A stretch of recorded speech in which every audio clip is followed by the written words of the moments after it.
cứ sốp ốp ô xa tờ đó lúc nè đểកើតនៅឆ្នាំវើលោកអ្នកដែលកើតនៅឆ្នាំវើរាសីលោកអ្នកក៏ឡើងខ្លាំងដែរនៅក្នុងខែ4នេះអ្នកដែលកើតឆ្នាំវើបើរាសីមិនឡើងទៀតបែបទប់មិនជាប់ទេនៅក្នុងខែ4នឹងអស់ស្បៀងហើយបាទព្រោះរាសីធ្លាក់មកធ្លាក់មិនមករយៈចុងក្រោយនេះអ្នកដែលកើតឆ្នាំវើគឺធ្លាក់ខ្លាំងមែនតែនហ្មងបងប្អូនណាបាទតាំងពី2024ពេល2024វងថាអីទេព្រោះធ្លាក់2024ធ្លាក់ទៅចាំចូលដល់2025មកលែងអីទេចូលដល់2025ទៀតបើទៀតក៏ទៀតទៅចូលដល់2026លែងអីទេចូលដល់2026ទៀតបាទអញ្ចឹងអ្នកដែលកើតនៅឆ្នាំវោកបើនិយាយអំពីជោគជតារាសីនៅតឹងហ្នឹងមិនទាន់បានល្អទេប្រហែលខែប្រហែលឆ្នាំចុងក្រោយនេះម្នាក់រស់ដោយកម្លាំងចិត្តទេណាបងប្អូនអ្នកកើតឆ្នាំវោកមិនមែនរស់ដោយកម្លាំងកាយអស់ហើយអត់មានអីតស៊ូប្រយុទ្ធតទៅទៀតទេអស់ហើយលីងទៅបងប៉ុន្តែបើនិយាយពីកម្លាំងចិត្តនៅមានពេញបរិបូរណ៍បាទប្រឹងតស៊ូណាហើយមិនប្រឹងដើម្បីខ្លួនឯងទេរងថ្ងៃនេះអ្នកកើតចាំបើប្រឹងដើម្បីអ្នកជុំវិញខ្លួនបើអញងាប់ទៅកូនអញបានអីស៊ីបើអញងាប់ទៅបងប្អូនអញបានអីស៊ីវាចឹងព្រោះអាអ្នកកើតចាំវឹកនេះមកជីវិតណាគឺកើតឡើងដើម្បីតែជួយគេកើតមកដើម្បីតែលះបង់ដើម្បីគេកើតមកដើម្បីធ្វើតែអំពើល្អកើតឡើងដើម្បីតែប្រឹងដើម្បីអ្នកជុំវិញខ្លួនប៉ុន្តែសួរតែអ្នកដែលជុំវិញខ្លួនហ្នឹងគេមើលឃើញអំពីតម្លៃនៃការប្រឹងប្រែងរបស់អ្នកកើតឆ្នាំវឹកដែរឬទេចម្លើយអត់ទេអត់មានទេបាទជួយគេឲ្យយកអាសាគេឲ្យគេស្អប់ទៀតស្រឡាញ់គេឲ្យលះបង់ដើម្បីគេឲ្យចុងក្រោយគេស្អប់ទៀតជីវិតអ្នកកើតឆ្នាំវឹកមកជីវិតរកសុខមិនបានស្គាល់ក្តីរំខានគ្រប់ពេលវេលាណាបាទគឺអត់មានដែរមានសុខទេជួយគេណាគេមើលដែរឃើញទេអញ្ចឹងមិនផ្ដាំថាបើមានបងមានប្អូនមានកូនមានក្មួយកើតឆ្នាំវឹកអាណិតវាផងមើលវាផងបាទអ្នកដែលកើតឆ្នាំវឹកក្បាលមួយទូលផែនដីតែឯងគិតតែឯងដោះស្រាយតែឯងណាអត់មានអ្នកណាមកជួយគិតយើងទេហើយគេស្អប់យើងទៅទៀតណាធ្វើគុណបានទោសអញ្ចឹងអ្នកដែលកើតឆ្នាំវឹកណាល្មមរៀនអាត្មានិយមអីគិតពីខ្លួនឯងទៅកុំគិតអ្នកដទៃច្រើនជាងខ្លួនឥឡូវនេះអ្វីវាល្អអ្វីវាក្រាន់បើមកវិញជាបណ្ដាហើយសម្រាប់លោកអ្នកដែលកើតនៅឆ្នាំវឹកពេលនេះលែងវេទនាឲ្យគេមើលងាយទៀតហើយមែនទេវឹកពេលនេះនឹងហេងហើយនឹងកាក់កខ្លាំងចាប់ពីពេលនេះតទៅអញ្ចឹងអ្នកដែលកើតឆ្នាំវឹកនៅក្នុងខែ4នេះរាសីចាប់ដើមឡើងដូច្នេះអ្នកដែលចង់ធ្វើកិច្ចការងារអ្វីគ្រប់បែបយ៉ាងគឺគួរតែបញ្ញាប់ធ្វើឲ្យរួចណាបាទបញ្ញាប់ធ្វើឲ្យហើយកុំទុកឲ្យវាមានសៅមងនៅក្នុងចិត្តតទៅទៀតអញ្ចឹងអ្នកដែលកើតនៅឆ្នាំវឹករាសីឡើងខ្លាំងនៅក្នុងខែ4ចាប់ពីថ្ងៃទៅយើងហេងយើងកាក់កបយើងរីកចម្រើនយើងនឹងបានផលល្អប្រសើរមកវិញគ្រប់បែបយ៉ាងហើយអ្នកដែលកើតឆ្នាំវឹកបើរាសីឡើងហើយមានលុយហើយប្រយ័ត្នទៅប្រភ្លឺចាញ់បោកគេទៅទៀតណាព្រោះមកជីវិតនេះជួយគេមិនដែលបានគុណទេអ្នកកើតឆ្នាំវឹកហ្នឹងជួយគេឲ្យយកអាសាគេឲ្យលះបង់ដើម្បីគេឲ្យចុងក្រោយយើងអ្នកខុសតទៅទៀតឆ្អែតជីវិតឆ្អែតសូម្បីតែម៉ែបកើតមិនស្រឡាញ់យើងផងកុំថាឡើយអ្នកដទៃអញ្ចឹងឥឡូវអ្នកដែលកើតឆ្នាំវឹកគឺដល់ពេលវេលាដែលយើងចាប់ផ្ដើមនឹងរៀនអាត្មានិយមខ្លះឲ្យបង្រៀនឲ្យចេះហ្មងកុំល្ងងពេកបាទអញ្ចឹងអ្នកដែលកើតឆ្នាំវឹកលេខសំណាងលេខ929ពណ៌សំណាងពណ៌សុកាឡា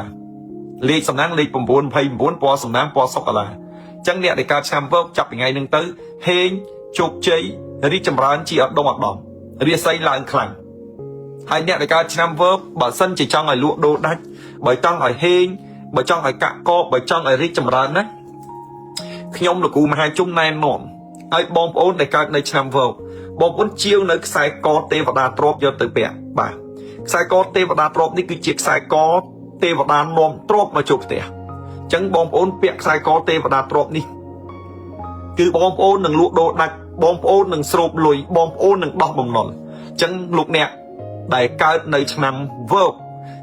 ជាវទេវតាទ្រព្យខ្សែកទេវតាទ្រព្យនេះយកទៅពាក់ឲ្យនាំលៀបនាំសំណាងហេងកាក់កបរីកចម្រើន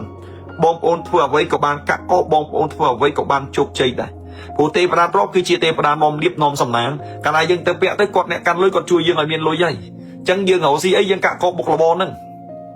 បាទយើងលក់ដូរដាច់យើងធ្វើការយើងមានចំណូលលុយចូលអញ្ចឹងបងប្អូនជាវនៅខ្សែកទេវតាទ្រព្យនេះយកទៅពាក់នឹងជួយឲ្យយើងមានលៀបមានជ័យលក់ដូរដាច់រកស៊ីមានបានកាក់កបកុំថ្កើងអញ្ចឹងអ្នកណាចង់បានក៏ជាវនៅខ្សែកទេវតាទ្រព្យនេះយកទៅពាក់ទៅបងប្អូននឹងហេងនឹងកាក់កបនឹងរីកចម្រើនហើយសម្រាប់បងប្អូនគង់ក្មួយដែលជាបុរសដែលធ្វើការយូរហើយអត់ឡើងបនឡើងសាក់ទេការងាររកស៊ីចេះតែខ្វៀងគេចំណែនគេឈ្នាននេះខ្លាចគេណាយល់ពាក្យខ្លាចគេដែលដូចថា mình rừng mua mà mình to xu á khai chơi được bạc sa ta ở cầm lăng chất ở cầm lăng cay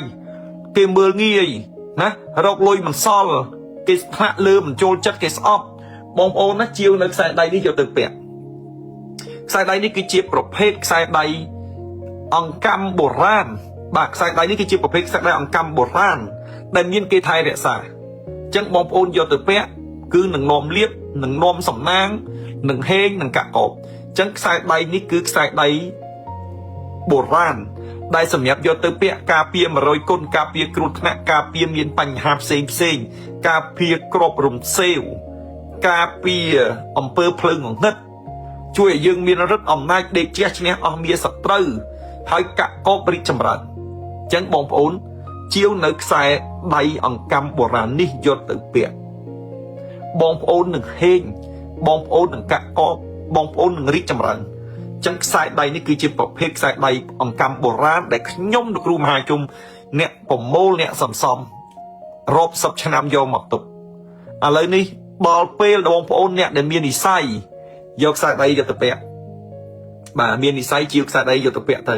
ហេងណាបងប្អូនមើលណាជាប្រភេទបោះបុរាណណាមិនមែនរបស់លេងទេបាទកុំប្រយ័ត្នណាបុរាណបាទចឹងនេះអ្នកដែលបានពាក់សិតតែអ្នកសំណាងហើយការពារចឹងបងប្អូនជាវយកទៅពាក់ទៅបងប្អូននឹងហេងបងប្អូននឹងកាក់កបបងប្អូននឹងរីកចម្រើនណាបាទចឹងបងប្អូនចង់បាននៅខ្សែដៃនេះយកទៅពាក់អាចជាវបាន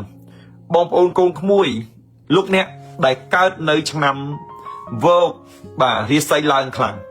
ចឹងវោកលេខសំណាងលេខ9 29ពណ៌សំណាងគឺសុកឡាបងប្អូនណាចឹងជូនពរឲ្យអ្នកដែលកើតឆ្នាំវោកទាំងអស់ហេងកាក់កបរីកចម្រើនហើយក៏ជោគជ័យទាំងអស់គ្នាបងប្អូនកូនក្មួយណាបាទចឹងសូមជូនពរឲ្យហេងសូមជូនពរឲ្យកាក់កបទាំងអស់គ្នាទៅបងប្អូនចង់បានបងប្អូនឆាតចូល page ណាសូមកុំទម្លាក់លេខឬមួយក៏ដាក់ជាអីប្រយ័ត្នមានអ្នកដែលបោកប្រាស់ឆាតទៅហើយសូមបញ្ជាក់ថាខ្ញុំលោកគ្រូមហាជុំនិងក្រុមការងារអត់ដែរឆាតទៅកូនសិស្សមុនទេកូនសិស្សមានបំណងចង់តាក់ទងអីអាចឆាតមកតាក់ទងដោយខ្លួនឯងបាននៅក្នុង page អញ្ចឹងលោកគ្រូអរគុណតែប៉ុណ្្នឹងចោះជូនពរសុខសប្បាយណាបាទហេងហើយក៏កាក់កបជោគជ័យសូមអរគុណសូមជម្រាបលាបងប្អូនបាទ